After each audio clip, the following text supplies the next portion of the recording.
supposed to be recorded yesterday because, well, this is a Metamaterial Monday episode slash Megalithic Monday combination with what we are covering today in this Tuesday episode because, well, it literally took me all of yesterday and last night into this morning to get this all arranged and properly done.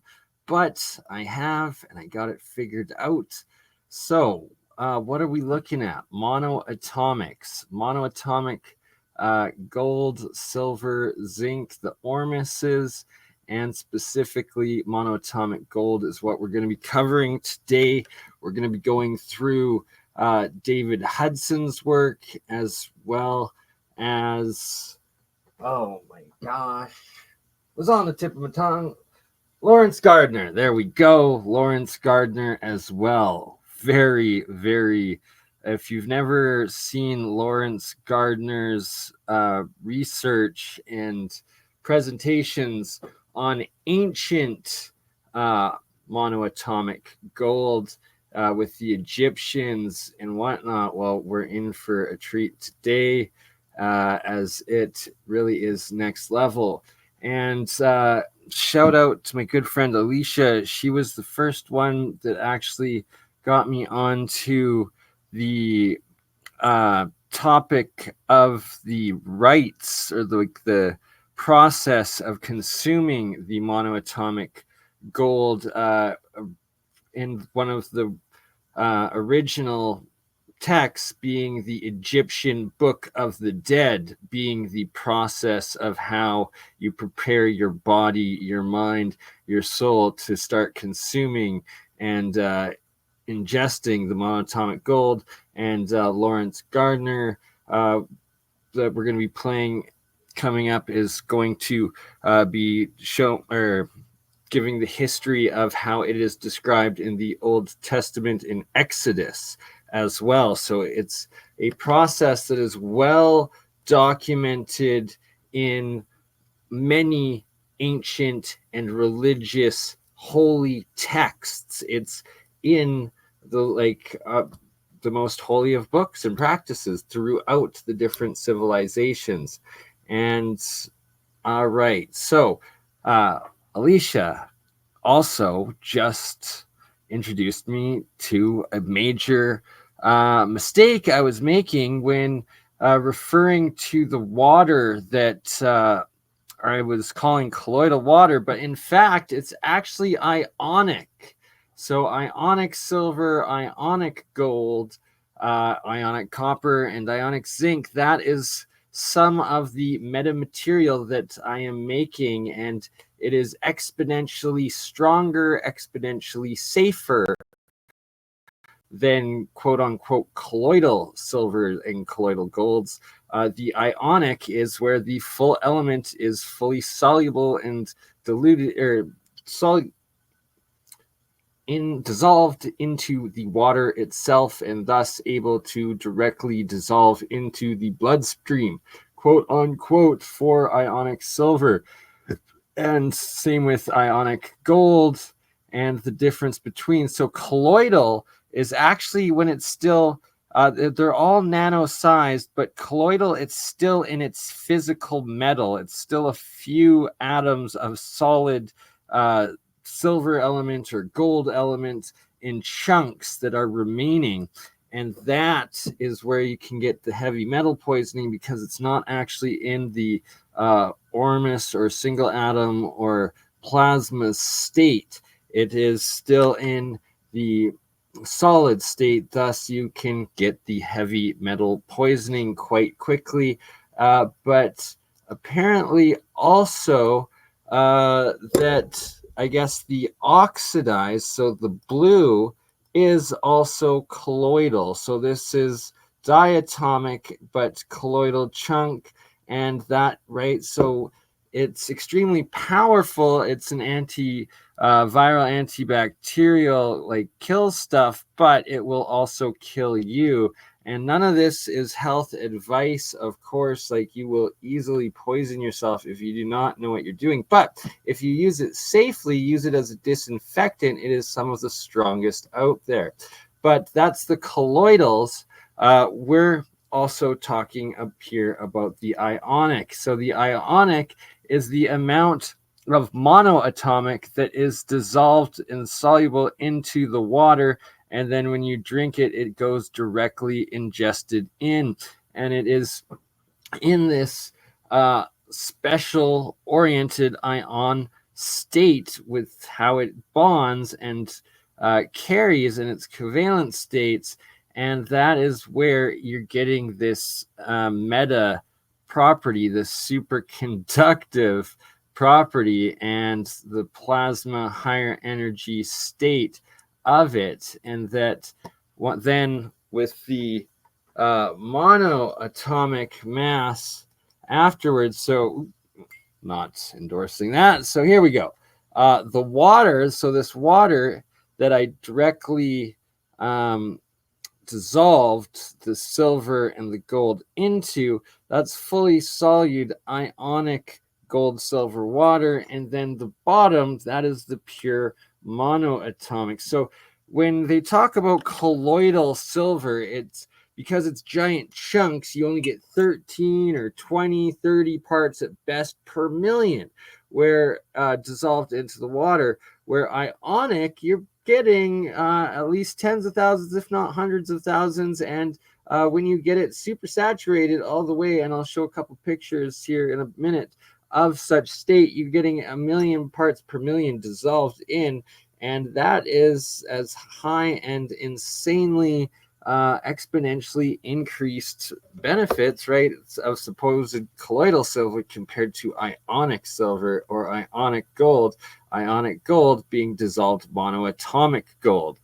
And yeah, right, so if you're following with what I'm saying, and a bit of the understanding the history, this really is quite the technology and power.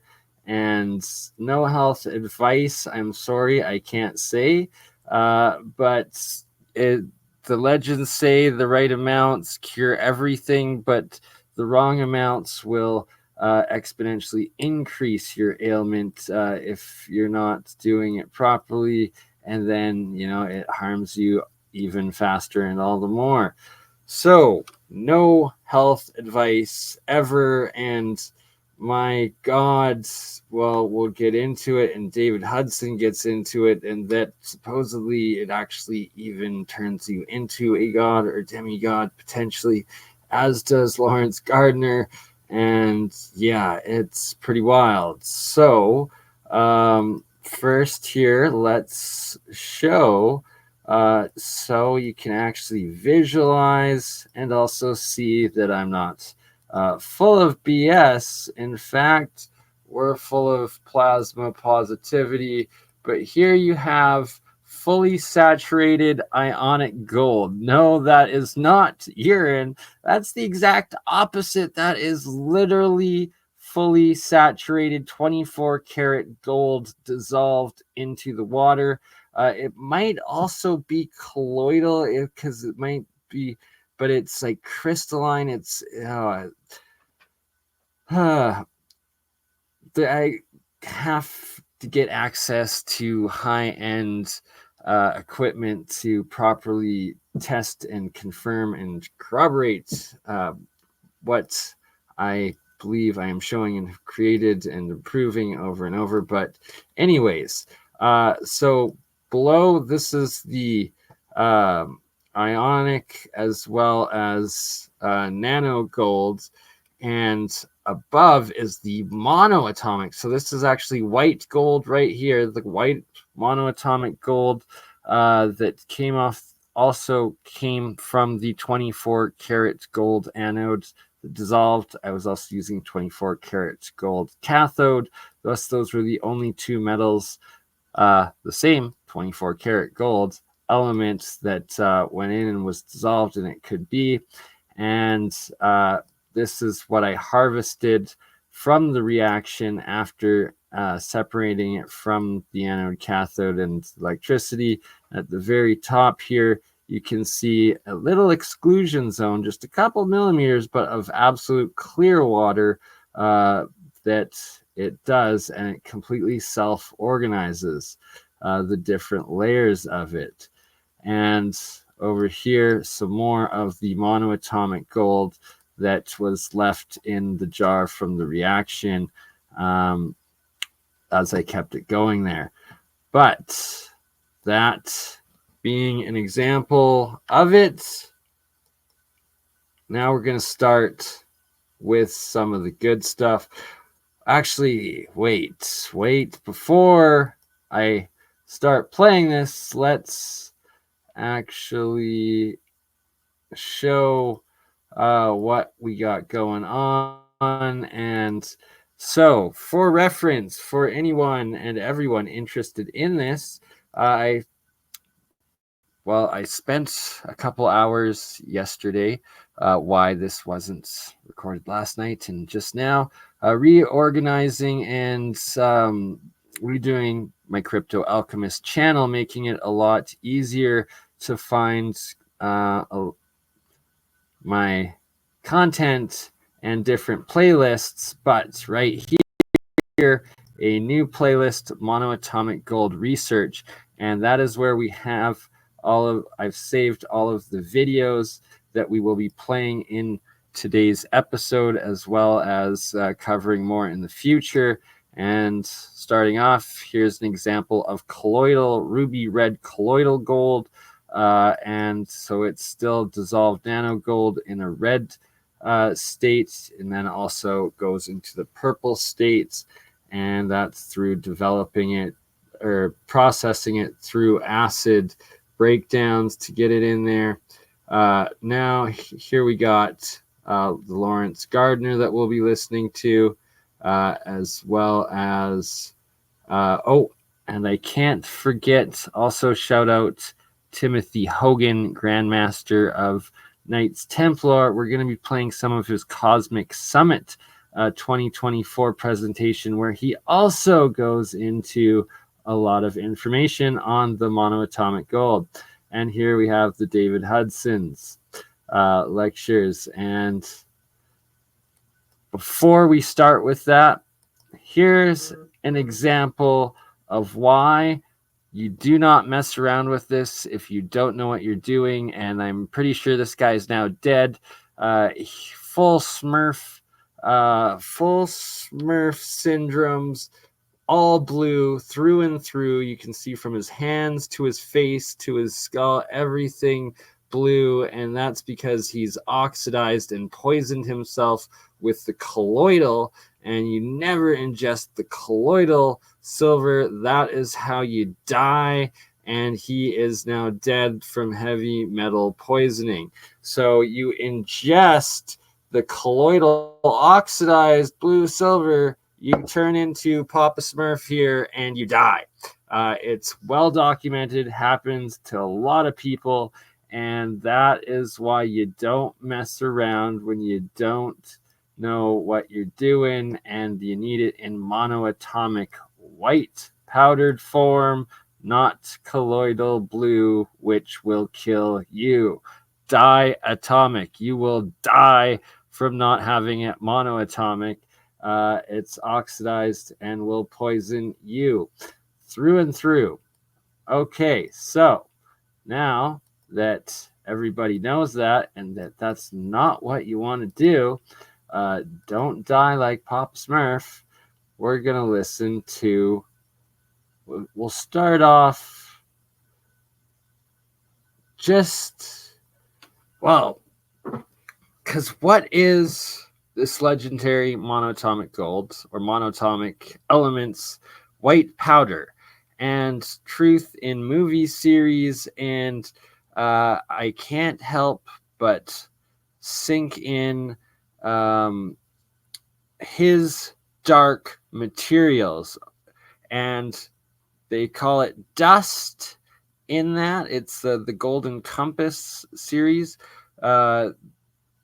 movie that turned into the series that is his dark materials, and that they have this dust that is this intergalactic space-time quantum material of the angels and universe.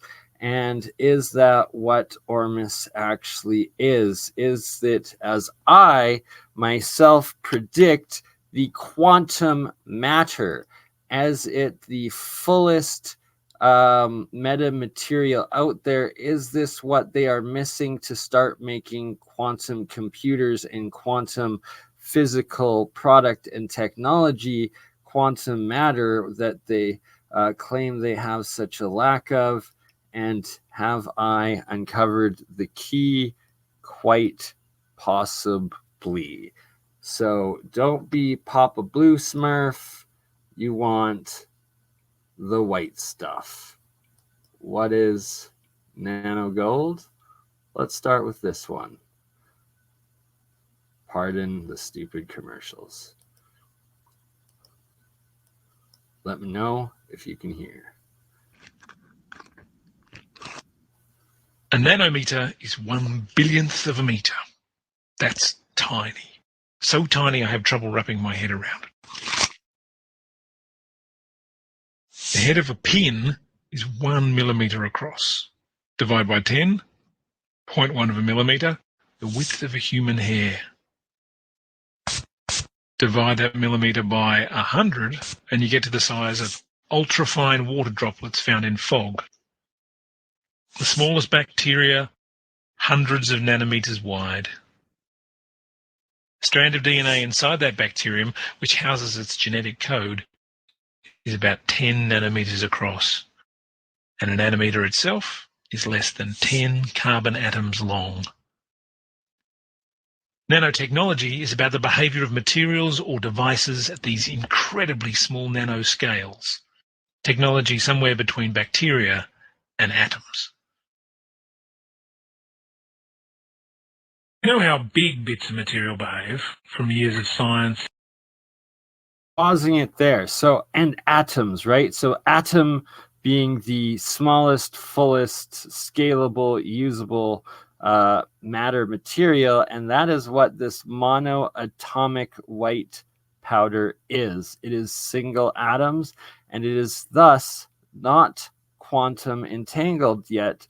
It is a single state, right? So is that the what makes it quantum matter? That when it is a single atom in this plasma state, the Ormus orbitally rearranged electron I always get that wrong. Anyways, it'll be presented in the video, proper explanation of what it stands for, and then Keshi calls it GANS, gas, atom, nano, solid state. So a single atom in a nano solid state, the white powder, but it acts as a gas because it is, when activated, a plasma, easily ionized, thus becoming fully plasminated. And yeah, so much to it, and I'm gonna let this finish playing. Engineering and everyday experience, but at the nanoscale, tiny bits of exactly the same material don't behave the way we would expect at all. Take gold, or as nanotechnologists call the gold we're used to, bulk gold. Dense, soft, and shiny. It's the most ductile, stretchable, and malleable, flattenable, pure metal known. It's inert in the human body. It's a great conductor of electricity. It has that attractive, bright yellow, well, golden colour. But nanogold, the tiny particles of tens to thousands of gold atoms, is none of those things. It's not inert. Depending on the particle size, it can be very reactive or a very good catalyst.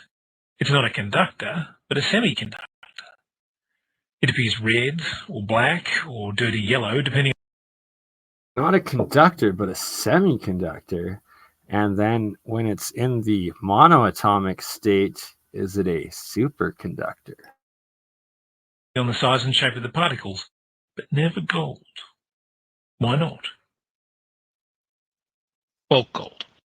Its colour, like that of any object, is a complex combination of how incoming light is bounced off, passed through, or absorbed.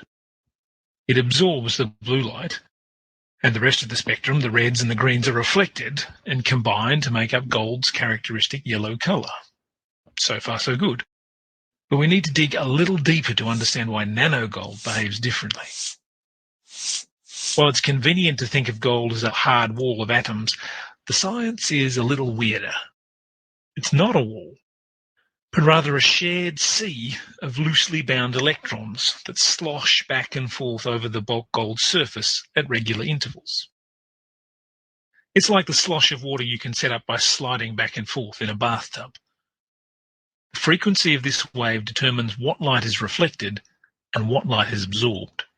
The name for this rate of sloshing is the surface plasmon resonance. Brilliant name. Sounds like something out of Doctor Who.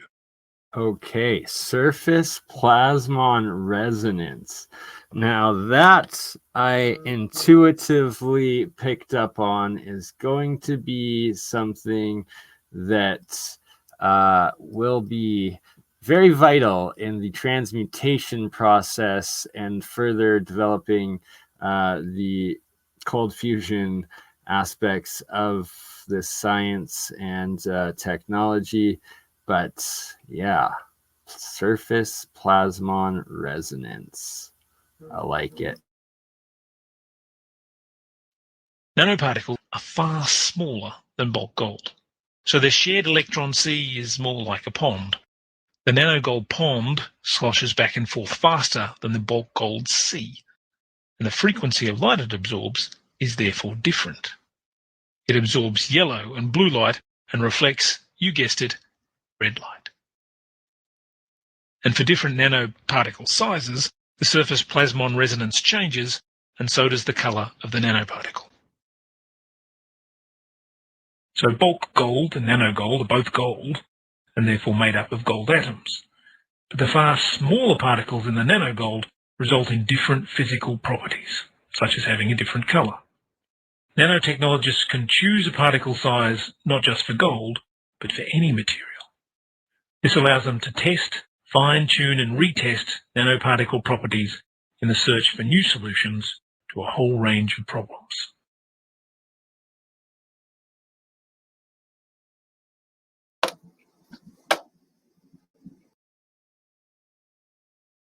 All right, well, it's going into autoplay, but this one, I don't want to risk getting a YouTube strike, but you could go into the playlist and check it out yourself.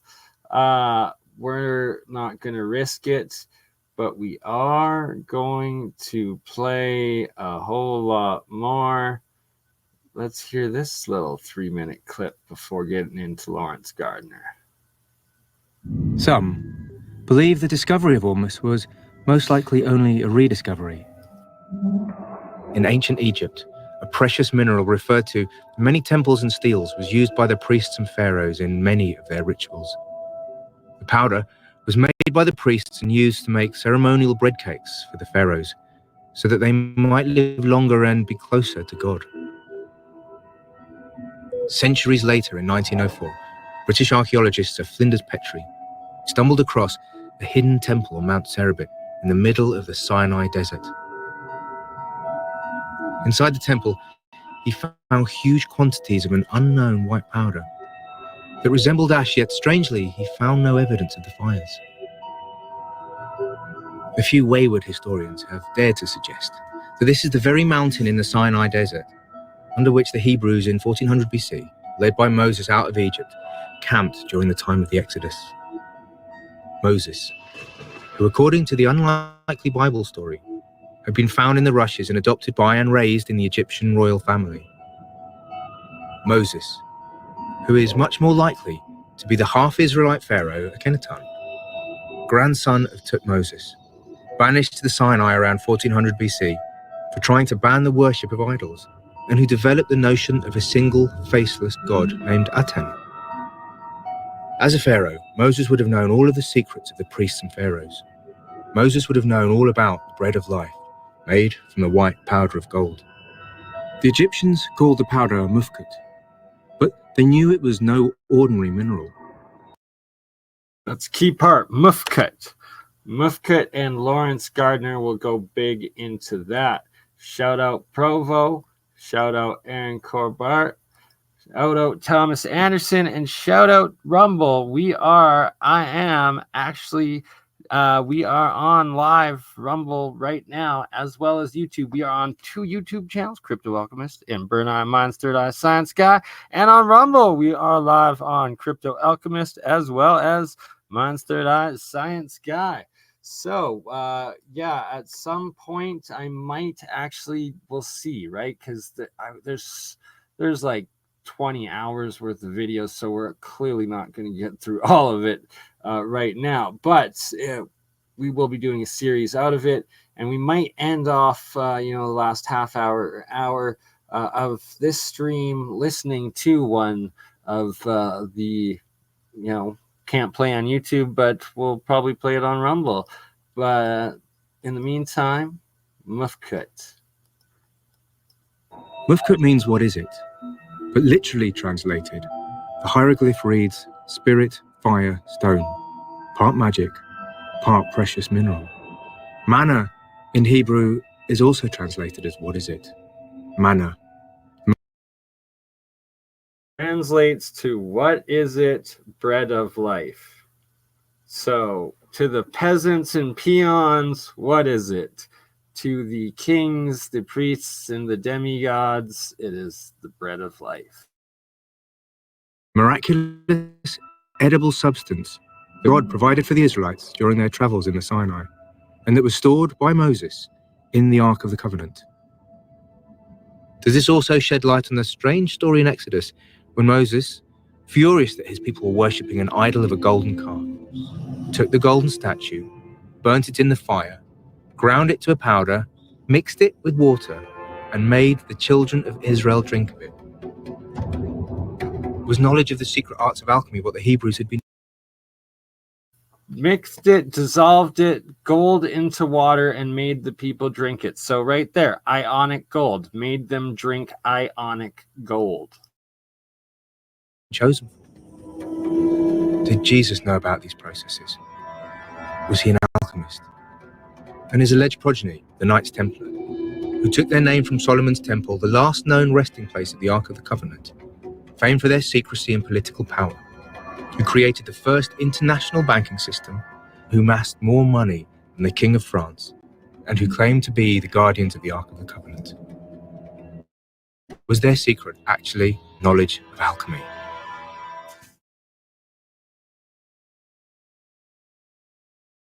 Was their secret the knowledge of alchemy? And look at this synchronicity, talking about the Knights Templar, and there's Timothy Hogan, the Grand Master of the Knights Templar. So, where is his segments talking about the monoatomic gold? I know it's all so good, but what parts? There's a couple parts. It's all mixed in. It's really good to our overall presentation.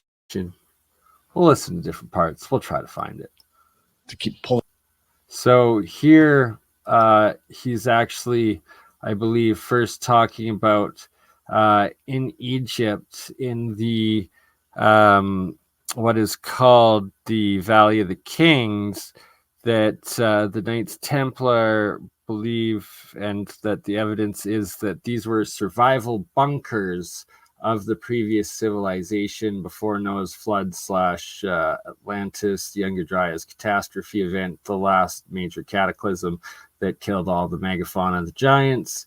And that the whole Egyptian underground complexes below all the pyramids and stuff that are still buried by sand, and that we're not allowed to excavate or go down. And we all know is there and super advanced, that yeah, those were actually survival bunkers. But we'll let it play. We'll let Tim talk. Pulling it back down. And the only thing they ever found in any of these boxes in terms of modern Egyptologists is this white powder. Oh my God, I actually got it. What this white powder is the substance, again, that was on the walls that I'll be explaining what that is more here in a minute. We have other areas like down in the Serapeum. Again, these are all connected by these tunnel networks, and these tunnel networks are so precise in size. We don't even know how they got these boxes down in them. I mean, these boxes weigh 70 to 100 tons each, and they're pure dendrite. We don't even know how they cut them, to be honest, let alone get them down into these tunnels. I mean, we're talking like 200 feet below the surface. Could it be that the box predated the construction of the structure, that they were built around these boxes? Well, the problem with that is that again, you're talking. Well, we know where the granite came from, which was Aswan, which was hundreds of miles away from this region. So they've just left them exactly as they were found, and as how the Egyptians found them too. So, and there's another way you can see how precise it's cut. Here's some more. There's go in there somewhat, but they just go and go and go. You can see some of these tunnels. Sorry, this is at the top of one of the tunnels, actually, right here. You can see it on the ground. This is actually going from the Sphinx to the Great Pyramid. So it'll give you a sense of what's down there. There is a tunnel that goes from the Sphinx to the Great Pyramid, and this is the top of it. And people were getting, and this is another thing. History tells us that the Great Pyramid was broken into. It just happened to be broken into at just the right spot, right? Sorry, I'm going to let this little segment play because what Tim explains here, it's when you hear this rationale, you can't argue with it, and just more absolute evidence of the complete cover-up and lies that we are fed by official Egyptology and official academia that, like, it just logically doesn't even make sense. It's such fallacy. But the reality is, it was broken out of. So the way into it originally was through under the Sphinx, through this tunnel. Here's the top of the tunnel going to the Great Pyramid, and you come up through the what's now referred to as the grotto or the subterranean chamber. And you'd work your way up, and you can eventually work your way up through some tunnels into the Queen's chamber and then up into the King's chamber. But and that's where they actually broke their way out of the Great Pyramid. And so what's now said to be the entrance that they broke into is actually where they broke out of. And you can actually see the tool marks of them working their way, trying to break their way out. So the about 800, there was a caliph, sultan in the region. I can draw the blank on this name at the moment, but he was credited with breaking into the Great Pyramid right there. Mega humans. It just happened to be at the spot where all the tunnels connected, which no one can explain how he knew that right there was the spot to break into. But the evidence is actually that that's where he broke out of. And that there's other, even though the Great Pyramid doesn't have any hieroglyphs really on the inside that are verifiable, that's another discussion. But there has been other Greek and Latin characters in there, suggesting that there were other people that had been in there as well previously. So in the center here, we also, if you listen to what he just said, it's that there's Greek and previous, more ancient, like thousands of year old inscriptions of languages that the pyramid was supposed to be sealed at that point and hadn't been broken out of, or official history broken into yet. So how were these ancient in carvings able to happen unless they had gotten in from underneath? That's what Tim just was stating there. Now, I hope this is the part where he starts bringing up the white cake, aka the man. This is right cake. It's supposed to say white cake. There we go. That was a typo on my part. But the little this hieroglyph that looks like a spoon here on the left is that's the symbol for white. And then this is a little cake below it. So, or next to it. And this, again, this is alluding to this white cakes, these alchemical substances they were creating. And here's a depiction of, again, one of these arcs on one of the boats. This is at Edfu, the Temple of Horus at Edfu. This is where the Atlantean myths were recorded on the walls.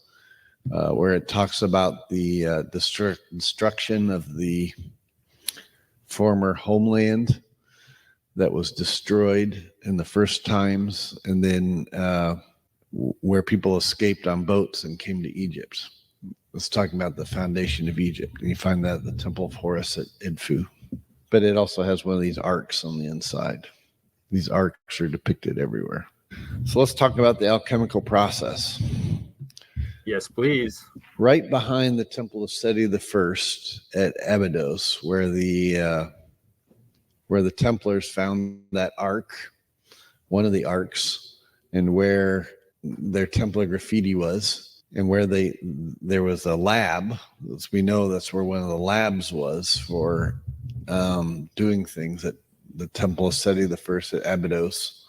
Right behind it is an area known as the Osirian, which has huge, these are some of the oldest parts of Egypt, and it has these huge megalithic constructions of rose granite, again from Aswan, which is, again, far away from this area. And they're all fitted together like jigsaw puzzle blocks.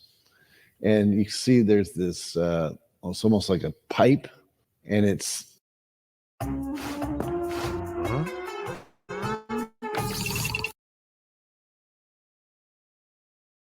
coming into this area that floods up somewhat with the water from the Nile. This is where they were collecting material from the Nile. And if in the story of Osiris, in the ancient Egyptian story of Osiris. Okay, so this is very important to actually in reference to what we're then going to listen to from Lawrence Gardner, that this is right in the heart of Egypt, and how all this ancient megastructures, megalithic stuff was for collecting, processing monoatomics. And, well, it's all connected. It's wild. He's depicted as green at first. In fact, this is the origin of the green man in the later European. This depicted in the later European churches and such. But while he's painted green, he represents this vegetation god. And in the story of Osiris, he's tricked by his brother Set, who throws him in a sarcophagus. He's then chopped up into several pieces that are thrown into the Nile, where he's lost. And his sister Isis goes to look for him. She's worried about him. So she goes to look for him. She starts to recollect all his pieces, puts them back together. She turns herself into a bird and flies around him. And then she lights these oil lamps and incense. And with the help of Sekhmet, the lioness, who's the healer, they raise Osiris back to life. And he becomes this new thing.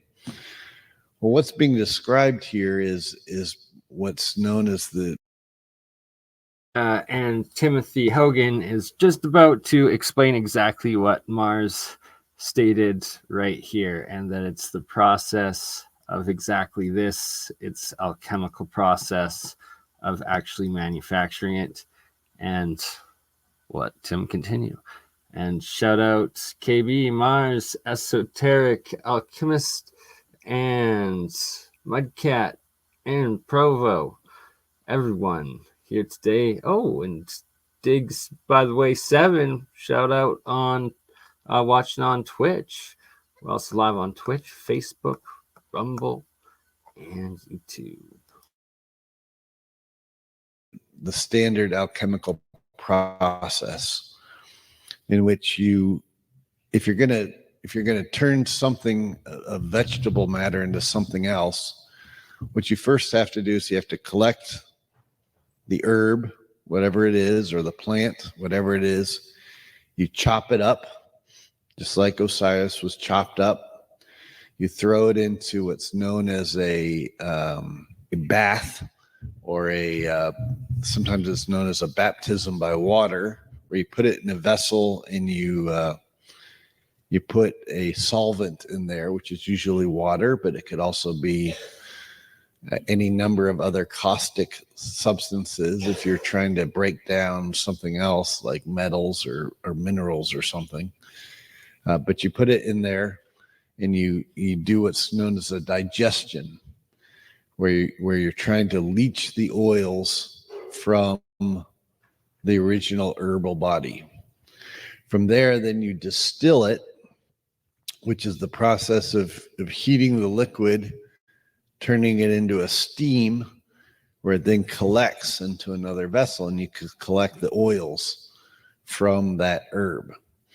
And this is always represented by birds flying around it, just like Isis turns herself into a bird. So like when I heard this, I was so impressed. I was like, Tim knows. And yes, the Templars definitely have the high understanding of ancient alchemy preserved, and that knowledge, because what he's repeating is the first vegetable process of or the treatise of vegetable alchemy by the Rosicrucians, something like that. But it's exactly that, and it's dealing with taking the extracts out, the oils and the chemicals, biochems of the plants or material that you are using and breaking down, and then refining into the philosopher's stone, the armis, the white powder, the food of the gods, according to David Hudson. they represented this aspect of the air. And then the last stage you did is you had the remaining vegetable body that you burned down and you calcinated down to ashes. Just like Isis then burned oil lamps and incense. She was burning things. The fire was introduced. At which point then you could extract the secret salts from the substance. And what this white powder was that they were trying to get to was really the secret salts of alchemy. So the secret salts of alchemy were this white powder. And there were two types of white salts that could be extracted out of any vegetable experiment. One was composed the minerals, the healthy minerals of that herb. The other thing that you could extract was also something that was we now know as monoatomic elements. These monoatomic elements were usually platinum metals that were in a monoatomic state. So they did what that means is they wouldn't, each atom of the metal was 1 atom thick. So each atom had entered into what was known as a high spin state, so it didn't bind with other atoms. And when that happens, it just appears as this white powder. We know what this white powder is now. I mean, NASA's working with it. Mayo Clinic's also working with it. It's a superconductive substance, and it's also it's great for healing cancer because it works kind of like chemotherapy. Which say what? NASA's working with it, and other things that he just said, but can't repeat on YouTube. But hey, it's Tim Hogan. Don't strike me. Try to strike the Grandmaster of the Knights Templar, who said it instead. YouTube. But yeah. All right. So listen to that. Monoatomic gold. Ormus. which is platinum metals as well, but they're in a heavy metal state so that it poisons you. But it kills the cancer. Well, when it's in a monoatomic state, it's no longer in a heavy metal state, so it's no longer poisonous, but it does the same thing as killing the cancer. So this is why the pharaohs were. So he basically just confirmed what I've been saying about the difference between the heavy metal and the monoatomic aspects. But yeah, more and more evidence of it coming out of what this really is. Eating this, but it was also why it was depicted next to the ark, because it was being put into these arks to generate mass electricity. The other thing that happens when this substance is put in a container and it's subjected to a weak electromagnetic or electrostatic field is it causes the container to start to weigh less. It actually produces anti-gravity, levitation. And in fact, this is where the modern term in English, levitation, probably comes from. Who is responsible for carrying the ark? The Levites. So levitation. And we know this is what was going on because if you look at the description of the weight or of what made up these arks, just based on the Bible, it was about 2 tons worth of gold and wood, multiple layers of it, but it would weigh several tons, and yet 2 people with rods could carry it. Well, the only way that would be possible is if something was causing it to lose weight. So this is the secret of the megaliths, right? Yeah, so this is the secret of the megaliths. Yeah, more than likely. All right, boom. We're going to pause it there. And that is where Marvelous Megalithic Mondays combines and crosses worlds with Metamaterial Monday. And we're working monoatomic gold for all of you today and for the world. And that was Timothy Hogan, Cosmic Summit 2024. Presentation, 2 hours long. It's amazing, but it is saved in my Monatomic Gold research playlist. We are going to move on to start with now. I guess Lawrence Gardner. We'll start with the newer Lawrence. Science is in an interesting period right now.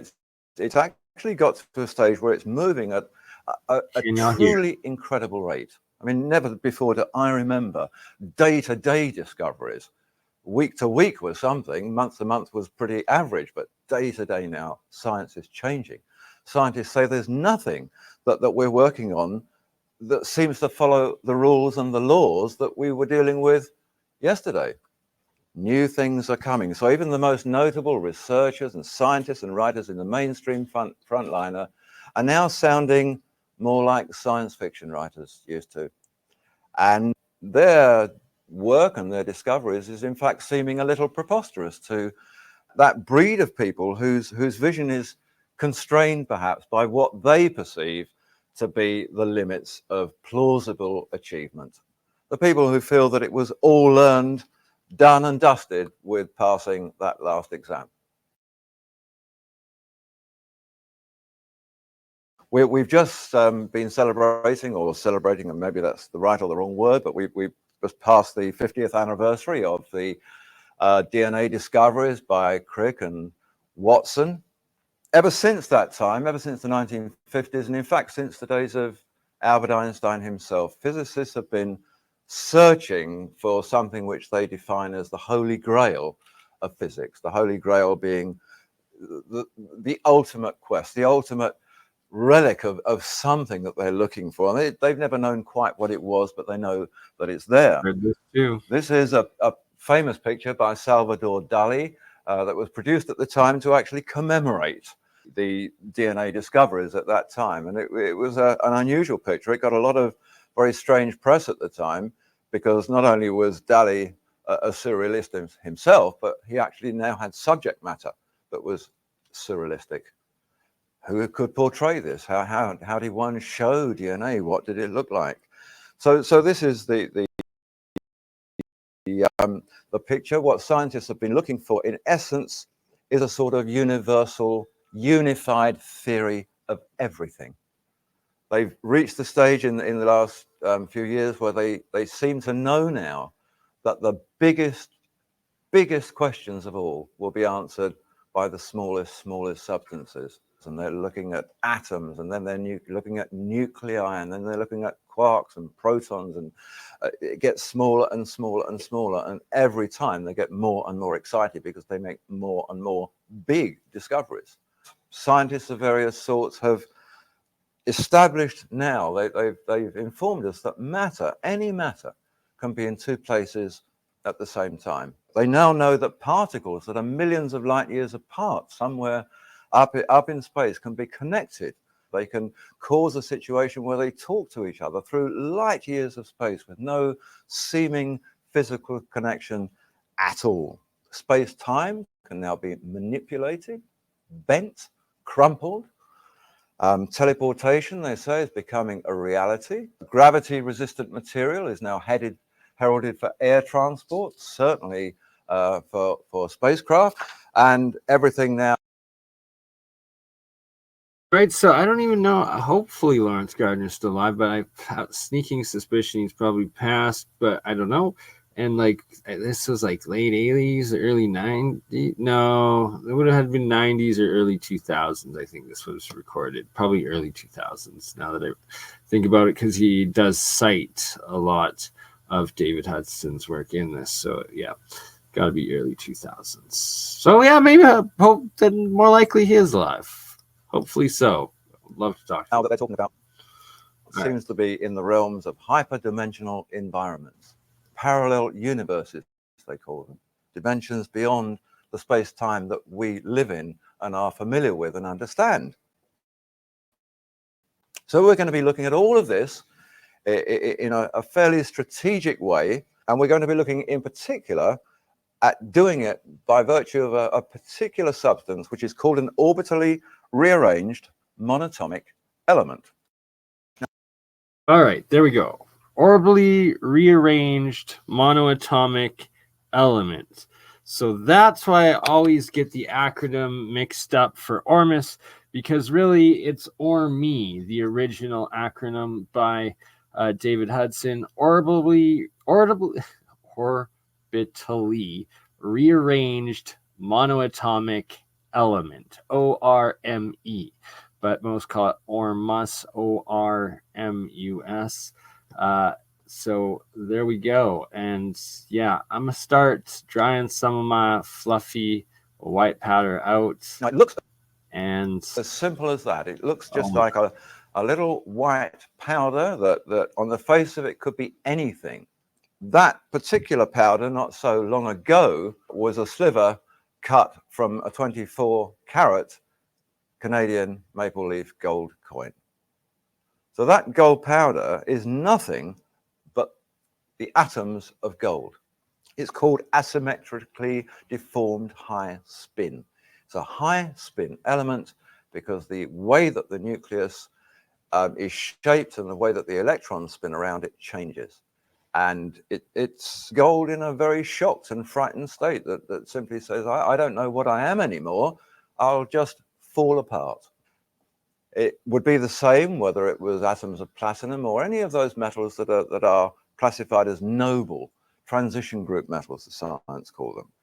The interesting thing about it is that within the space of time that it takes to transform a piece of gold into that, we move through analysis in a situation where here it tests as gold. Here, it doesn't matter what analysis you use. You can use spectroscopy, neutron activation, chemical analysis, whatever you like. It won't tell you it's gold. It is not gold anymore. It's a very strange and unique form of silica now. And this has caused a lot of interest in the scientific world. They've actually established now that those things which are the prize valuable metals are actually constructed of atoms that aren't metal. The only thing that is metallic are the bonds, the little gluons that hold the atoms together and form the solid. And once they've gone, the metal goes, the color changes, the color just disappears. This material has become enormously important. It's become important in terms of the medical industry. It's become important in terms of the power generative industry. It's become important in terms of fuel. And therefore it moves from the operating table of the local hospital into the spacecraft somewhere up there. This is a material of great magic. well, isn't that something? A little bit wizardly. Material of great magic we have right here in front of you. And I have found and invented and rediscovered a method of making it exponentially more efficiently and cost-effective. In today's world, the Institute for Advanced Studies in Austin, in Texas, has described these materials as exotic matter. It can think of no better way to explain them. They're exotic. They conform to no rules, and that they're not like anything else they've ever known. They are not on the periodic table of elements. Science has never known about them until the last few years. Nano is a word that you'll be seeing a lot of. It is a form of measurement. It's a new measurement, and it simply means 1/1,000,000th of a millimeter. Minuscule proportion. And this is where they're making the biggest discoveries about the universe.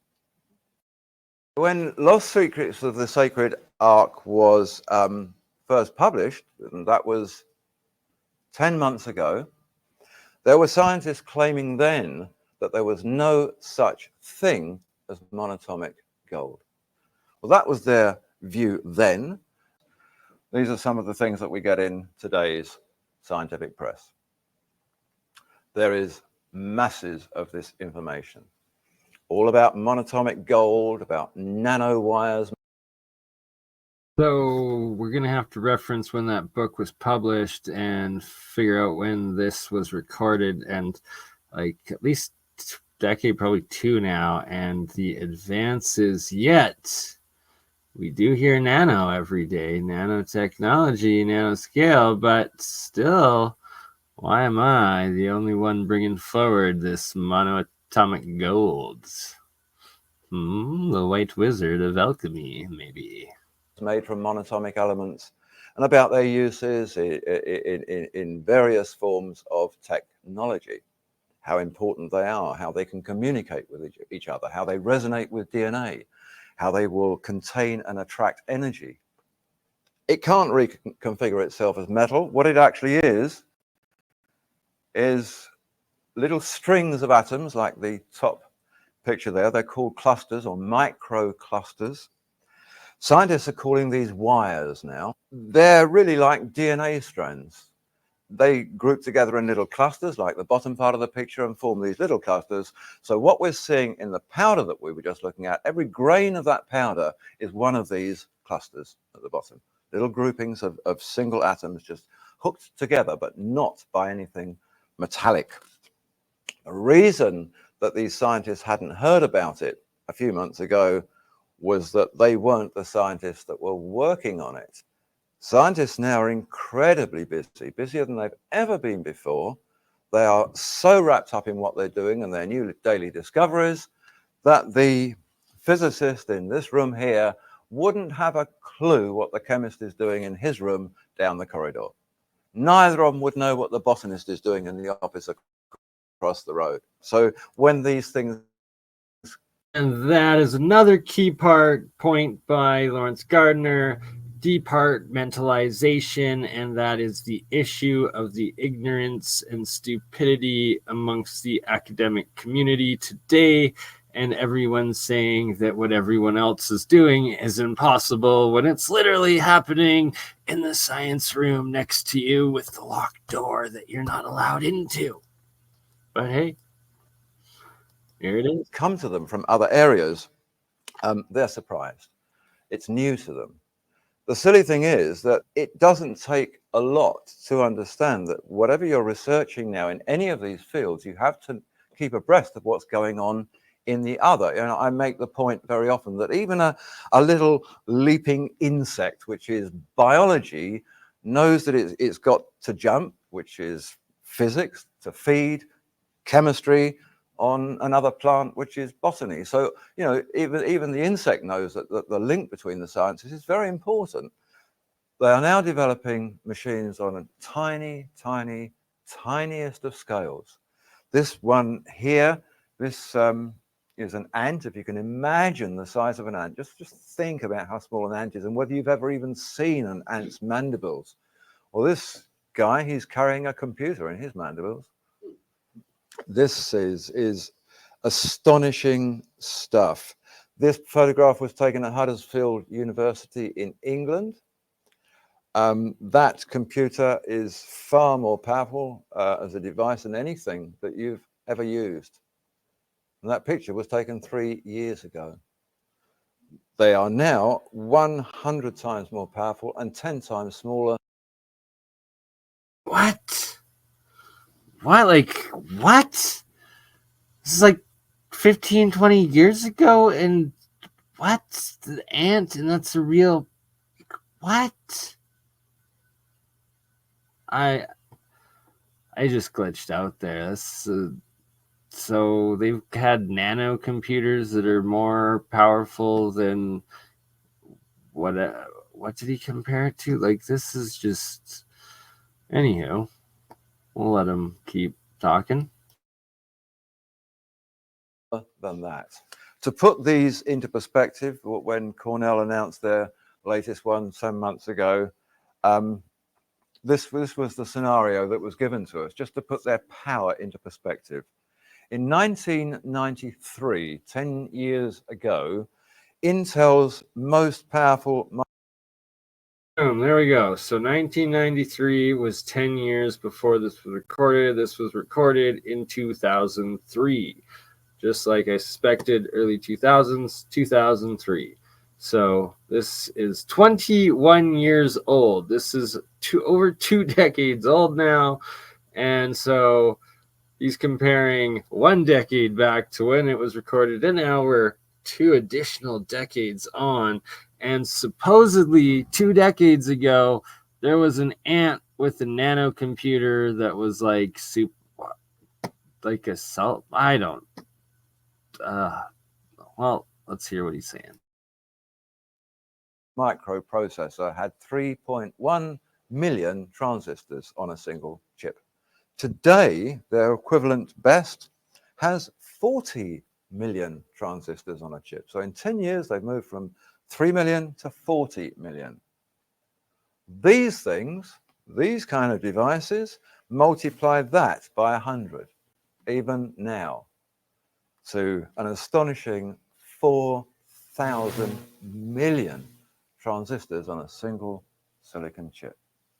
And it is all so small that they do this on something 1,000,000 times thinner than a human hair.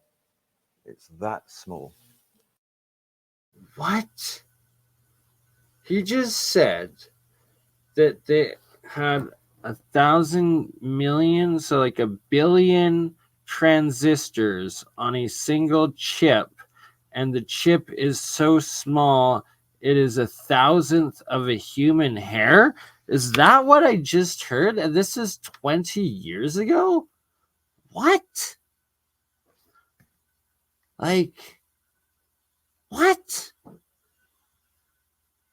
Like, I'm trying to wrap my head around this. Like, if it's that small, what the? I'm gonna have to look into this more. This is just that's a rabbit hole. Computers that you can bunch up and fit within the full stop at the end of a sentence. The amazing thing about these monatomic elements is that they're not actually a new discovery. We seem to have caught up with them again, but we seem to know about them a long, long time ago. We can go back to some very ancient texts. We can go back to Egypt. We can go back to Mesopotamia. We can go back even to the Bible itself and find lots and lots of ancient references to magical powders, which actually seem to do all of the things that scientists are now telling us that these are capable of. It called these powders, which were associated gold in Mesopotamia, they were called shamana. In Egypt, they were called mufkut. So they had all these strange names. The Alexandrians called it the paradise stone. It's not a stone, it's a powder, but they called it the paradise stone. And in all cases, whether it was shamana, mufkut, paradise stone, or whatever, they all said this is a mysterious powder of projection.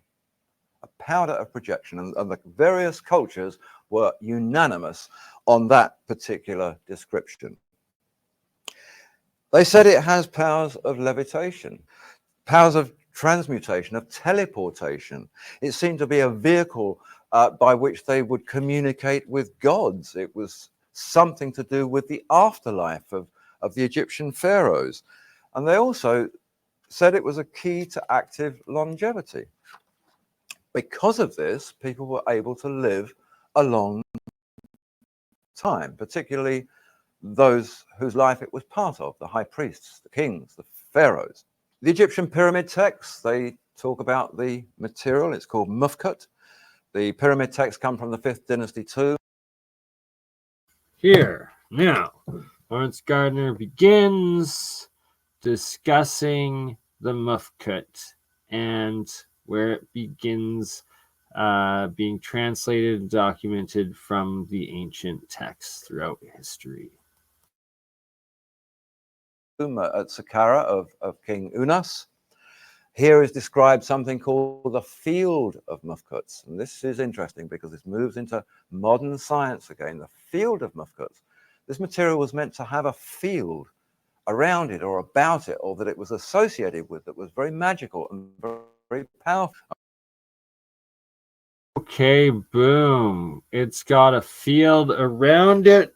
And, well, I've got some evidence of that field for all of you to see right now, right here.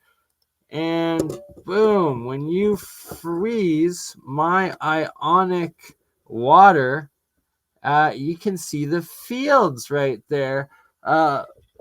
Very similar to the fields that are in those paintings there, too. And, wrong way. Here we go. Ice cubes with fields in them. Ooh, come on.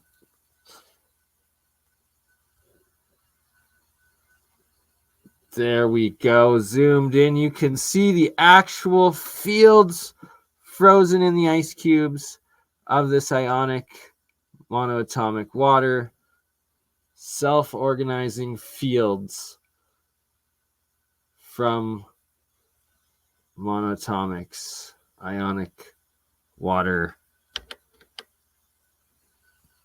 literally freezes into field forces. All right. And was the field in which the pharaohs would communicate with the gods. It was the field that determined their final gateway to the afterlife. The stories of this field turn up earlier than the fifth dynasty. They turn up in the fourth dynasty. They turn up in the third and the second. And it's very interesting that we've never discovered the bodies of any of those old kingdom pharaohs. We've discovered what we think might be their tombs, but we've never discovered their bodies or their mummies. Those that we've got are from a much later time. Somehow or other, they seem to have vanished into thin air. And the texts tell us they were sent into the field of Mufkuts. Intriguing. This is a portion of an old Egyptian temple. There's an interesting story behind this temple. The anniversary of its discovery, the 100th anniversary, is next year. It was discovered in 1904, but it was not discovered in Egypt. Back in 1904, the Egyptologist Flinders Petrie, British archaeologist, went on an expedition into the land of Sinai to map the country for the Egypt Exploration Fund. And that was the land apparently where Moses had taken the Israelites, and they crossed this land of Sinai to get from Egypt into the promised land.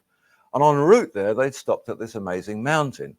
And this was the mountain where Moses saw the burning bush. It was where he received the 10 Commandments and the book of the law. It was where he seemingly spoke with God, and where they built the Ark of the Covenant. And this whole story is full of accounts of fires and all sorts of amazing magical things going on. Anyway, they decided to climb this mountain. They climbed it. 2,500 feet above ground level, they found a great plateau with this temple, an Egyptian temple in the middle of nowhere. 270 feet of it on this plateau. Another equal amount of it back inside a cave that was carved into the mountain. This thing was... So he's giving just a quick, brief overview of this story here. Also saved in the playlist, and that if there's enough time in this episode, or we'll do in another episode, he's got a full 1 hour presentation just on this Mount Sinai and this discovery here in the Sinai. But we anywho, it's very relevant and it's just amazing. But this is a quick overview of it. Very important. At the time, they didn't know what they were looking for. They didn't know what they'd found, but they found a secreted hoard of pure, unadulterated white powder, which they said they winnowed and they sieved and they tested. There was nothing there, no residue of anything, just this amazing powder, which he said would disappear into your fingerprints. It was so fine. It seemed to have been an operative... And bam, sync right there. I've been stating forever, the monoatomics, the Armis, it literally dissolves into your fingers, through your skin. It absorbs in osmosis.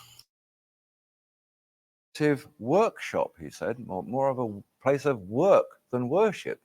The whole thing was dedicated, it seems, to Mufkut and the production of Mufkut. Every pharaoh from the 4th dynasty to the 19th dynasty was portrayed there.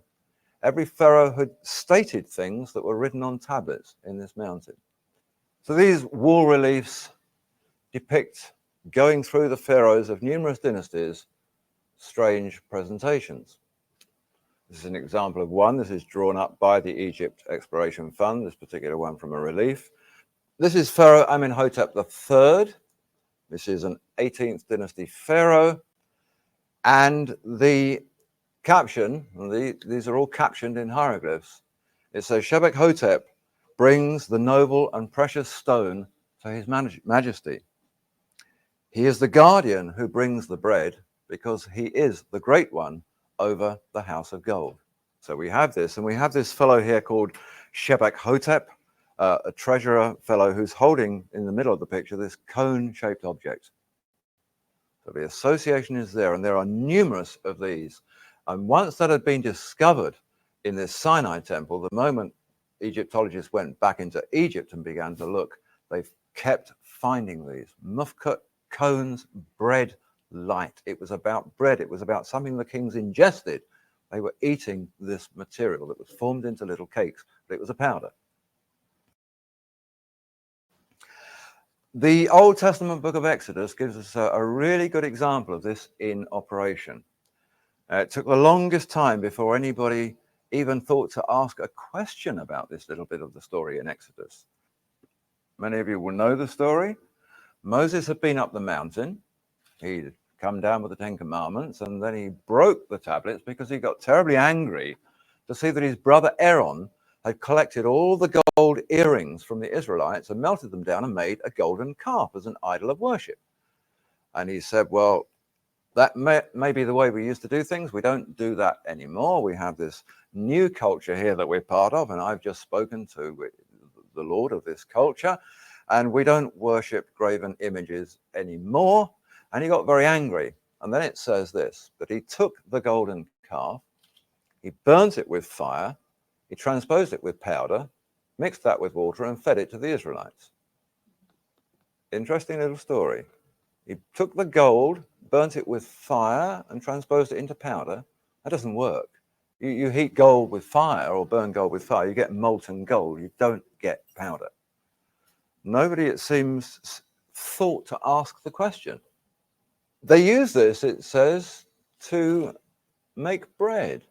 They could mix it with frankincense, the Bible tells us, and mold little bread cakes, which the most ancient Bible text that we have, the Septuagint, the old Greek Bible, calls bread of the presence, presumably bread of the presence of God or of something important.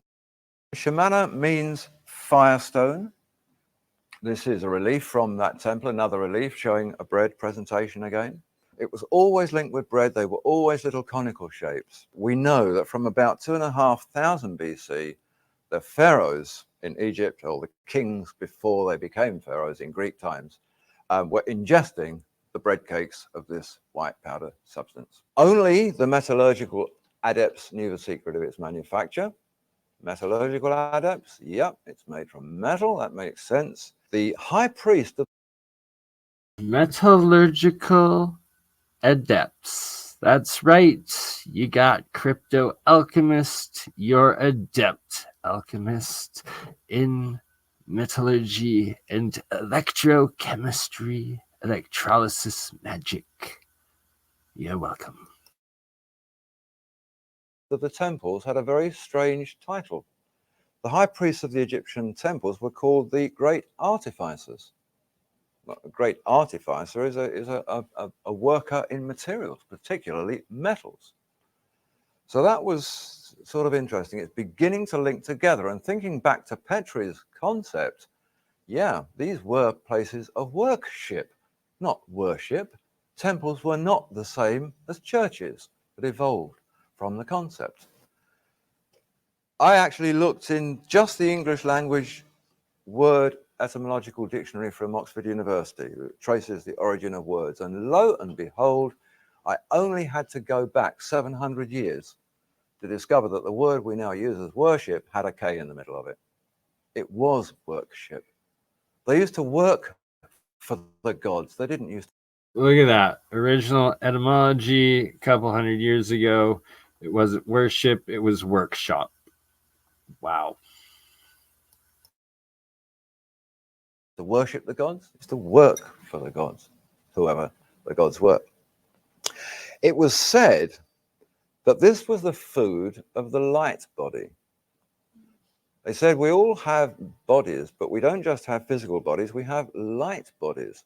And just as we feed our physical bodies, they said, we have to feed our light bodies so that they will be nurtured and grow in the same way. They have to be as fulfilled as the physical body. They call the light body the car. Well, it's interesting because So I'm going to actually pause this Lawrence Gardner presentation here, and instead, because it's relevant, and this right here, when I first heard David Hudson talk about what he says here, the first time I heard this video, it's what scared the heck out of me, and why I have yet to like fully indulge and eat too much of it, because you have to do it properly or you'll lose your sanity and definitely potentially your life. There's no messing around. But while we light body, well, listen to this. And raise man's consciousness. So after we had seen and proved the effects here, we decided, well, let's go to see what happens in the body. How much, how long, what's going to happen? So we went to 500 milligrams. And the reason we came up with 500 milligrams is we actually took it from the ancient Vedic text. The ancient Vedic text says, this is what you give to someone to get rid of any problems, any illnesses they got. 250 milligrams. Boom. Once again, David Hudson, like everywhere you go, anyone working with this, researching it, they took these numbers from the Vedic text. So it's like you have Timothy Hogan talking about Egyptian Book of the Dead and the different processes. You got Lawrence Gardner talking about the Book of Exodus, talking about the processes of it. And here we have David Hudson talking of Vedic texts, talking about processes of it. And again, huge disclaimer, not medical advice. Don't mess around with this, because you can easily die or apparently become a demigod, as he's explaining here. Iridium, so let's make it 500. Well, 250 of each. So we gave 500 milligrams to find out what would happen. And we decided, well, let's have the guy fast for 40 days. So he fasted for 9 days with nothing but water. He did a high colonic. Then he took this material at 500 milligrams for the next 40 days. Now, what happened to him is after louder and louder and louder, when this guy got to 5 months, we gave him 2,500 milligrams for 5 days. And what happened is the Kundalini started. Anyway, he said it got to happening more often and more often and more often. He actually got up where he's having the Kundalini experience 10 times a day. So, what happens when you have the Kundalini? Tremendous heat comes out of your body. Tremendous heat. In fact, you're sitting down, it can burn your seat. If you're laying down, it can burn your back. You actually get sores and welts. There's so much heat coming out of your body. I believe, and this is my personal opinion, but I believe that you continue to take this material until you can get the Kundalini energy to sustain itself continually. So it doesn't end, it's just continuous, all day long, all night long. And what happens is, at that point, you literally pass through it and out the other side. Continuous Kundalini light body experience. Say what? At that point, you literally achieve this condition of perfect phase conjugation in the body. And you are now an immortal. And this phase conjugation wave is what you must achieve. You must get enough of this. And what makes me shiver to the core, because it resonates, is phase conjugation wave.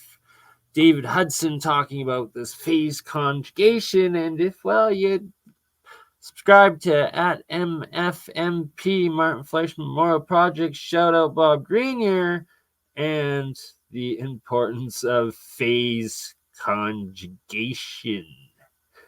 Yeah. Your body that there's perfect phase conjugation, and literally you become the perfected being. And you must pass through the Kundalini and out the other side, and there's no sensation anymore of the Kundalini. You literally have achieved a state where there is no time as we know it. There is no time forward. And from that point, people, there is no time, nothing that we know in this material world can explain that condition, except you can see everything from that perspective.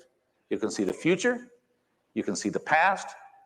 You can know the hearts and minds of others. Moreover, as this high frequency resonance becomes aligned with the biotransducer system of the body, the 7 chakras can be completely transfigured into the divine image. Literally, you can become the perfect Melchizedek priest, or the Melech Tzedek, or, if you like it, the enlightened being, the immortal. If you really have faith in this, climb in the wagon. Now, in the Bible, it talks about that the Ark of the Covenant actually levitated, and people had to hang on to it to keep it from floating away. Now, how could it levitate? Unless it was a superconductor. Okay? Now, in the ark was the stones. Now, it says that actually, when they got to Mount Sinai, that Moses went up on Mount Sinai, and they said that there was fire and smoke like a furnace was operating on Mount Sinai. You know why it seemed that way? There was a furnace operating on Mount Sinai. And there was fire and there's smoke and there's a furnace, because he was making the gold powder into the gold glass. And he came down from Mount Sinai and he went to the Hebrew people, and what had they done? They had made a golden calf. And so what did he do? He burned it to ashes and he fed it to them. This thing right here is called the white bread, or the showbread. This is talking about the manna, all the references to the manna, how much was taken, what does it mean, and it says, now the Hebrews call this food manna, for the particle man in our language is the asking of a question. What is it? So the word manna literally means in Hebrew a question. What is it? When you go to the complete works of Josephus, and it gives you the definition of the what that is it. The word manna literally means, it translates literally to a question. What is it? That's what the word manna means. What is it? It's a jackal, Anubis, which is the black jackal, which symbolically represented the digestive system. That is the Egyptian rite of passage, coming with a white bread to offer to the digestive system. The king is offering the shefa food, if you will, or the what is it, to the Anubis, or the digestive system. Remember that the Hebrews in the first temple, they had the Ark of the Covenant. They carried it on poles, and in it they had the 10 Commandments and the pot of the manna, or the what then is it. It's referred to as the manna, food of the gods, food of the spirit, bread of the presence, semen of the Father in heaven, the golden tear from the eye of horrors, or that which issues the mouth of the Creator. When we analyze using thermogravimetric analysis on the iridium, rhodium, platinum, palladium, gold, and silver, what we find is all of them superconduct, but most of them are 200, 300, 400 degrees centigrade. Gold is the only one that superconducts at room temperature. Gold will literally superconduct at body temperature. Gold is always referred to, no other metal, gold is referred to, other than this one issue where it said silver. And it's possible silver might work also, but I know gold works. Gold will be absorbed by the body. It is not a heavy metal. It will be taken in the body, and it literally will flux, flow, not resonant couple now like your body function. It will flux, flow within your body, and you literally will develop an aura that is maybe 50 times what you have right now. You have to fast so there's nothing else in your digestive system. You have to take only the bread of the presence of God, or whatever you want to call it, in your body in mega amounts. We're talking about at least a gram and a half of the white powder. It freely will turn and adjust its spacing in your body until it literally is a perpetual resonating system that then begins to superconduct. And when it begins to superconduct, you truly will become a light being, and you will appear to glow when you walk in the room. You will be one with the Godhead, as he said. All knowledge, all past, and all future is there in the vacuum. And when you have this superconduct body, you literally are one with the Godhead.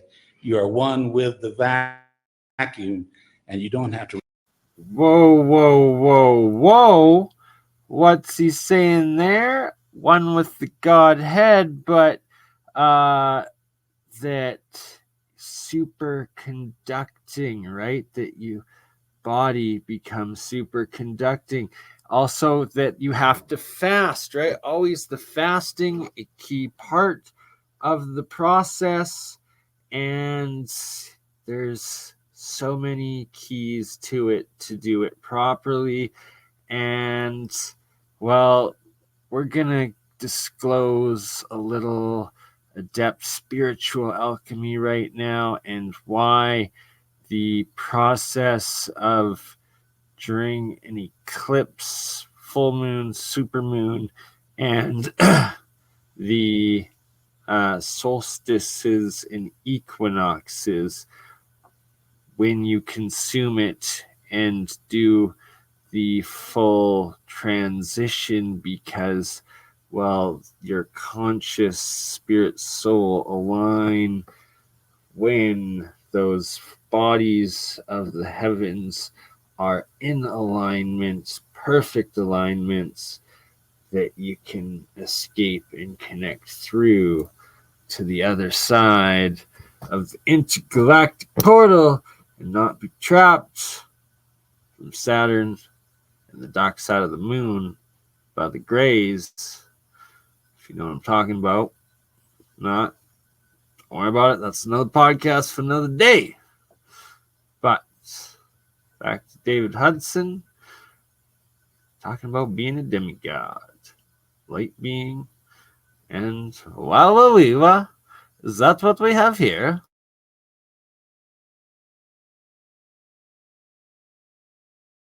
Read a book. You don't have to study anything. You have all knowledge and all understanding. You literally can read the minds of other people without talking. You don't have to eat again. All you need is a very minute amount of water, and you literally can exist without aging for 800 to 1,000 years.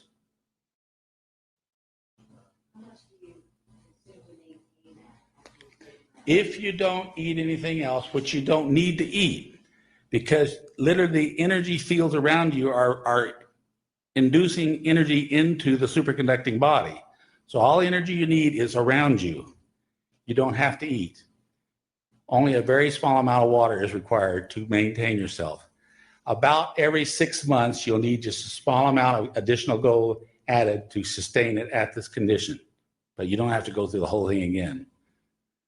This is why the gods came here to earth, according to Sitchin, to get gold. It was very important to their society and their life. It was their food. They needed the gold. And then eventually they gave him the secret of how to make the food of the gods. The god leader was very furious that man was given this information, because it was knowledge that only they were supposed to possess. And the knowledge of how to make the white powder of gold, which is the food of the gods, it was only known by certain people in ancient times. And those. All right. So, am I making the gods angry? The White Wizard, Bernard the Crypto Adept Alchemist, by teaching everyone how to make the food of the gods with just a jar of salt water and some metals. How about that?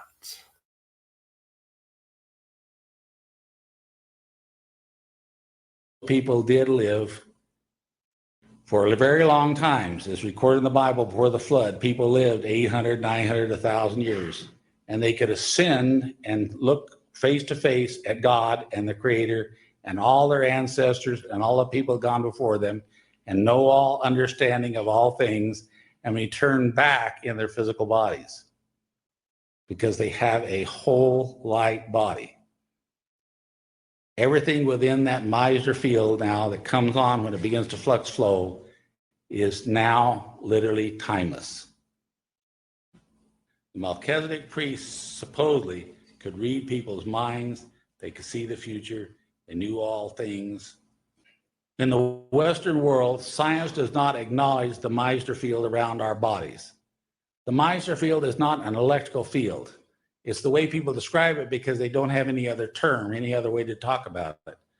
But the aura, or the field around our bodies that exists around our bodies right now, is a non-polar field. It doesn't have a North Pole, it doesn't have a South Pole, it just exists around our bodies. Okay, the Meissner field is the aura field, which is the Carillion frequency. The Meissner fields. Gonna have to do a whole episode on all of that. That's for sure.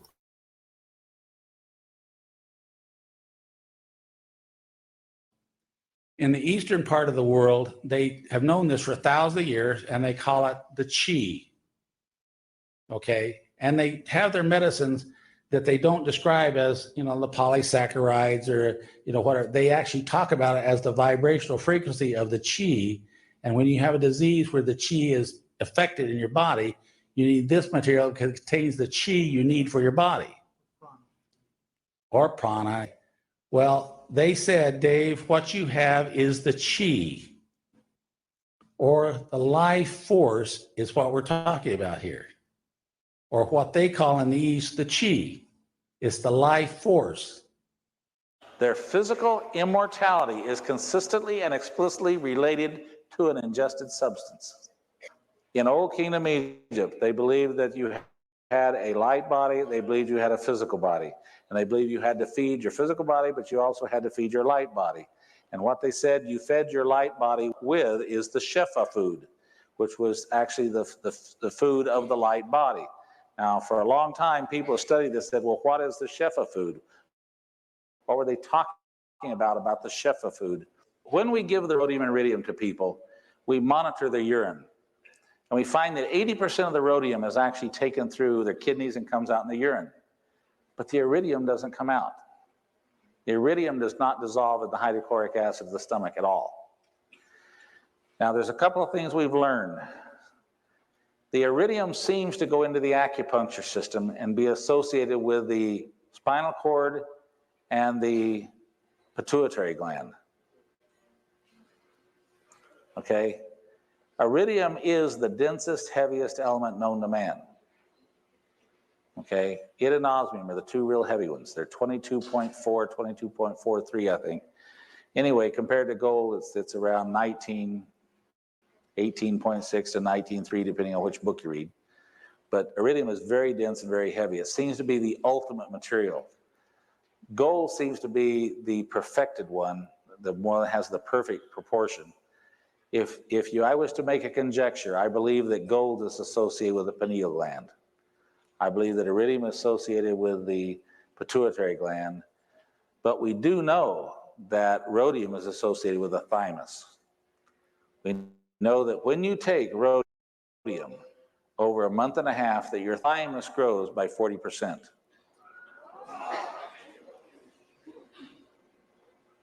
So the thymus is a very important gland, not only because it makes the T cells, also is associated with the consciousness, and also I believe you said it was aging, is that what you told me?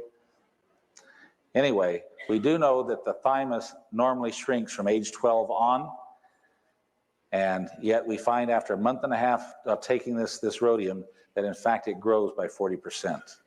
Now that's really profound. I mean, if you people have been studying, the effect of organs in the body, I believe that you will find that ruthenium, osmium, palladium, and platinum all affect certain organs in the chakra systems or the level systems of the body. I think you'll find that those organs are affected. That these elements are actually part of just a balanced nutritional diet that we should be taking in their bodies. It's just like taking an iron pill. If you're deficient, you're just not in proper balance. You just don't get the right amount of it. I think that the key, though, here is the gold, because gold is not in your natural diet. And gold, I believe, is associated with the pineal. Okay? The concept here that we're working with, that in fact, when this guy got to the point that he began to have the Kundalini experience, he was also beginning to see these light beings. And these light beings literally were coming to him on a regular basis, and they were conveying information to him. They were teaching him. They also talk about here the Merkaba mysticism, which a lot of you know about, the Merkaba, love, spirit, soul. That's actually an Egyptian word, love, spirit, soul, Merkaba. In Old Kingdom Egypt, they believed that the Pharaoh never died. They believed that the Pharaoh ascended the stairway to heaven, or Jacob's ladder, that actually he never died, he ascended to heaven. And so the Pharaoh and the high priest never died. And do you know that they've never found the body of a high priest or a Pharaoh in Old Kingdom Egypt? They've never ever found the body of one of them. They found these edifices that they built, these structures in commemorating their rule, but they never found the body of a high priest or a Pharaoh, because according to their text, they didn't die. They ascended the stairway to heaven. Okay, so what they're saying, people, is that your consciousness, the atoms of your consciousness, can literally travel in space-time. They can go anywhere they want to go, anytime they want.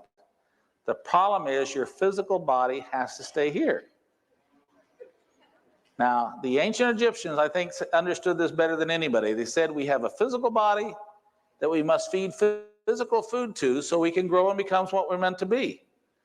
But they also said we have a light body, which they call the Ka, and they said you have to feed your light body so it can grow and become what it's meant to be.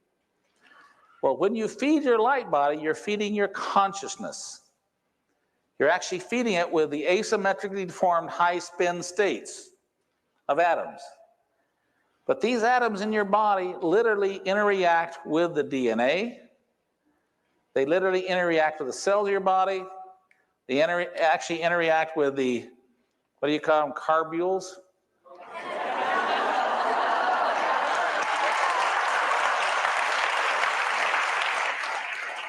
And when you understand that when they are sufficient density in your body, so that quantum coherence is one, and they are capable of totally bending space-time.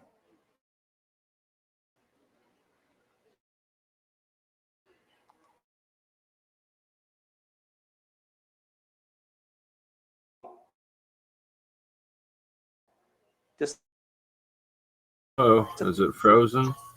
Appears. Is in Old Kingdom Egypt, they had this knowledge, and the Pharaoh and the high priest were the only ones who really knew about it. And the Pharaoh was called a son of God. It was actually taught that he was a son of God. But actually, what he did is he went through the Egyptian rite of passage, where he actually became a son.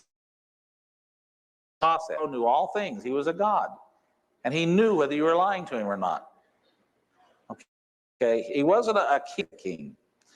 Anyway, when you find out that, in fact, when they broke into the Great Pyramid and they got past the wedge block that was down blocking the entrance into it, and they got it in the Queen's chamber and then up in the King's chamber, they were so disappointed because when they got in the King's chamber, there was no treasure. There was nothing but this white powder all over the ground.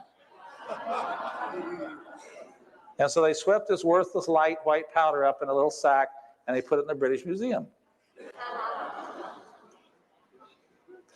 You know, what they didn't understand is that, in fact, the Great Pyramid was, in fact, where this Egyptian rite of passage was administered.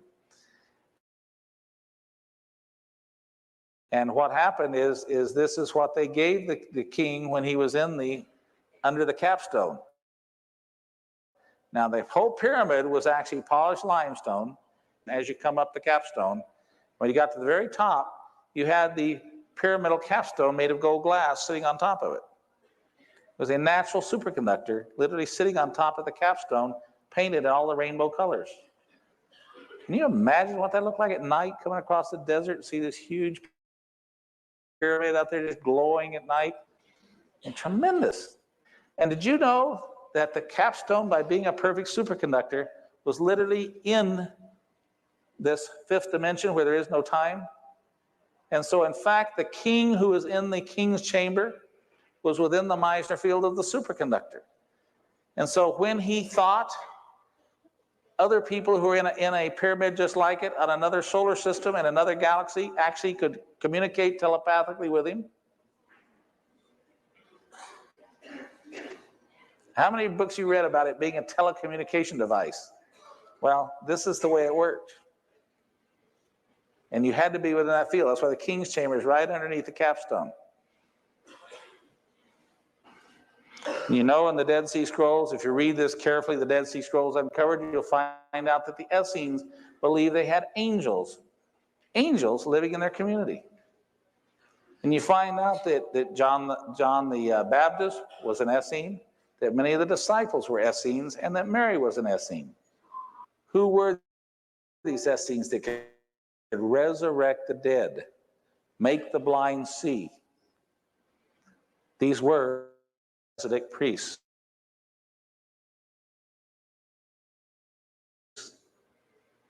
That with the destruction of the first temple, the Ark of the Covenant was lost, that they literally took the sacred, they knew by prophecy would come because they could see all truth. Now they literally could make the blind see. Priest was actually James, Peter, and John. They were the last ones of the Melchizedek priesthood. It's named after. It goes down through Abraham into Egypt, back out of Egypt, and the destruction of the first temple. I said, well, have you ever heard of the white powder gold? He says, oh yeah, Dave. But so as far as we know, no one's known how to make it since the destruction of the first temple. And I said, would it bother you if you found out I had the U.S. and worldwide patent position on it? All right, so boom, no one's known how to make it since the destruction of the original temple.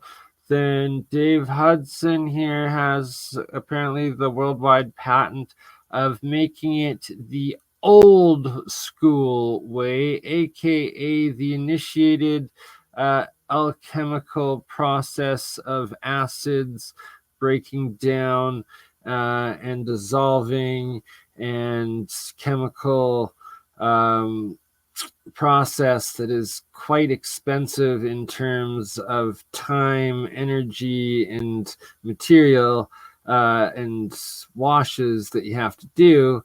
But that's what David Hudson, shout out to him, the pillar, the legend, the worldwide patent owner of that. And your number 2, Bernard, the adept alchemist, white wizard, coming for all of you this knowledge, how you can make it with some salt water, pure metals, and a tiny bit of electricity.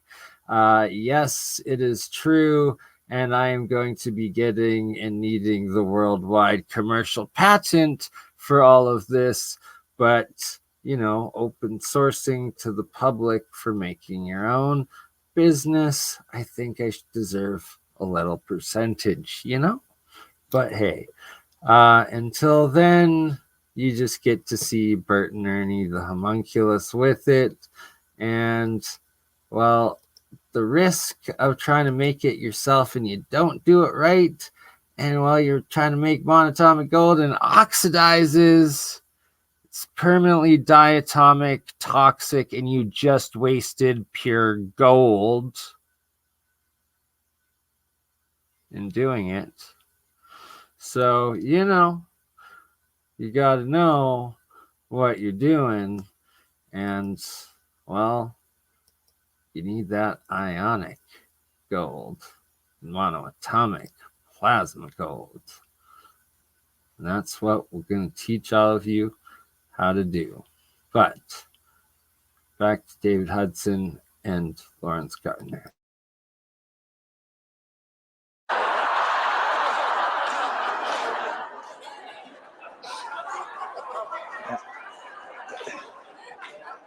And his reaction was, Dave, you got a hell of a bunch of decisions to make in your life, don't you?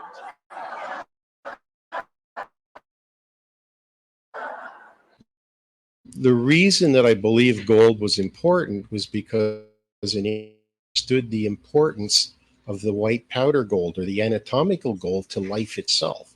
When Jesus was born, they took him frankincense and myrrh and gold. They didn't give him a brick. They gave him anatomical gold. And Mary Magdalene was the daughter Jesus of was the King a of Jordan. monoatomic She was also golden fed the anatomical gold godly because it baby works Jesus. to open our minds. It's a necessary material we need to have to function. And what we're seeing with our working with Ormus materials now is that people are chronically short of these. Tibetan priests are capable of attaining a certain level of theta and alpha for 20 minutes at a time. And Hudson found that people that were taking Ormus without any long-term training on meditation were capable of taking the same theta and alpha ranges for 3 to 4 hours.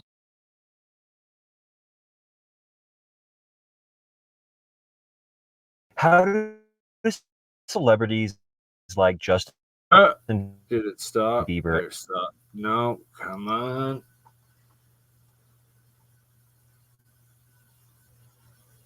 All right.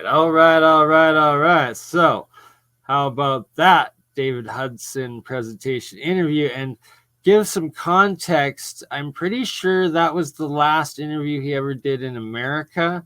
And it was right before they were going to do the experiments of feeding a bunch of it to a bunch of people, mass producing it in the US. And then the day before it began, apparently there was an accident and a giant fire burnt down his entire plant place and lab and everything. And then he was disappeared. But there are a few presentations he did a few years after that from China, where he went to China, and it gets even more woo-woo demigods in China with the ones, and then I haven't seen anything since then. But there's more. There's a lot more. We're at 2 hours in. I would love to end it here so I could get the AI clips, but I don't know. Should we keep going? Any super chats out there? Got a bag for some donos on the PayPal, maybe? Maybe keep it going for another couple hours so I don't have to stop it and get easy AI to make a bunch of clips and shorts and, go on. But an alchemist's work is never done, so we'll let you decide. In the meantime, we'll listen to a little bit of I'm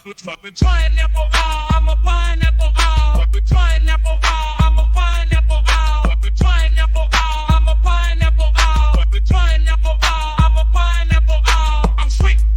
I got a beat. Just look at me. What do you see? Pineapple, I'm a pineapple, pineapple, I'm a pineapple, pineapple, I'm a pineapple, pineapple, I'm a pineapple, I'm sweet. I got a beat. Just look at me. What do you see? Pineapple, I'm a pineapple, pineapple, I'm a pineapple, pineapple, I'm a pineapple, pineapple, I'm a pineapple.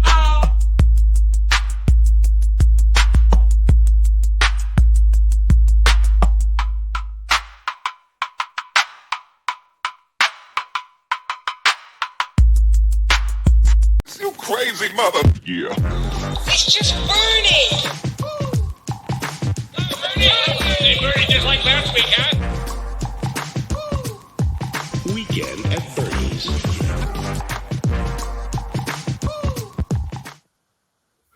All right, but I'm not leaving you yet, and it's a big claim to say the best, and I wouldn't recommend anybody's without looking in. And people, they there's a lot of scammers out there. There's a lot of people that will try selling fake monoatomic gold or other element ormus as the price of, as if it was gold ormus, but really it's just copper or zinc or maybe even aluminum or who knows what. But yeah, you got to be very careful.